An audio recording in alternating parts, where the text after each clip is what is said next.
मॅडमचं म्हणणं आहे एका गाडीमध्ये फक्त एक माणूस जाणार, एका गाडीत एक माणूस जाणार, बाकीच्या माणसांनी खाली उतरायचं, पायी पायी जायचं, तुमचे पाय मोडले तरी चालतील, तुम्ही खाली उतरा आणि असंच मारा तुम्ही.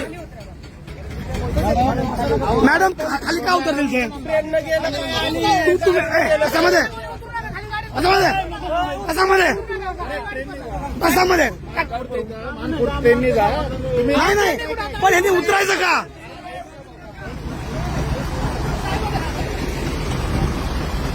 ही जबरदस्ती झाली त्या गोष्टींची.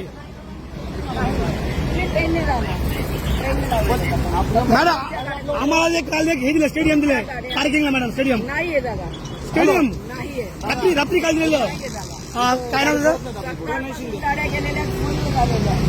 मी स्वतः डीजी रॉक्स त्या स्टेडियम आता इकडे आलो, स्वतः माहिती तुम्ही आलो माहिती मी स्वतः आता जस्ट आंघोळ करून फक्त. सर वकील साहेब वकील साहेब वकील साहेब हे असे कारण शोधतो तुम्ही लांबून बोला. हा मी आहे तसं असं होत ते बोलणार नाही तुम्हाला, तुम्ही त्यांना का बोलायला सर? त्यांना ते कोण आहेत ते सर काढले आमच्या वरच्याला विचारा आमच्या. अहो किती लांबून बोलतात ते. बरं मित्रांनो हे अंतर बघा आता बोलायचं आणि हे सर म्हणता लांबून बोला. हा मॅडम शूटिंग चालू ह्या मॅडम आमची पण शूटिंग घ्या कारण गुडच्या गाड्या जेवणाच्या गाड्या आम्ही सोडतोय इथनं. तुम्हाला ट्रेनने जाऊ शकता, तुम्हाला ट्रेन कोणी विचारत नाहीये तुम्हाला. बरोबर आहे तुम्ही ट्रेनने जा, बाजूला तुम्हाला पार्किंग वगैरे आहे, तुम्ही त्या पार्किंगने गाड्या फिरू करा आणि जाऊ. आता मॅडम आता मी गाडी गेली आमची आणि आम्ही ट्रेन गेलो. विलास सर थांबा एक मिनिट.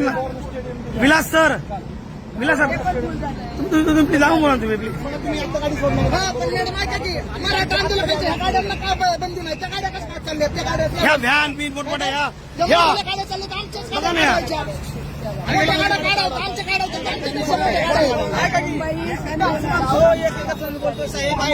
एक गाडी एका माणसाला पूर्ण वाक्य बोलू द्या. तुम्ही थांबा.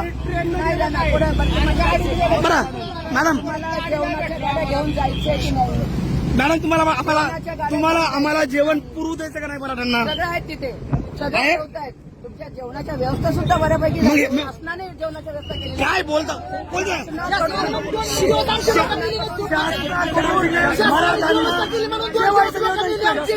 मॅडमचं म्हणणं आहे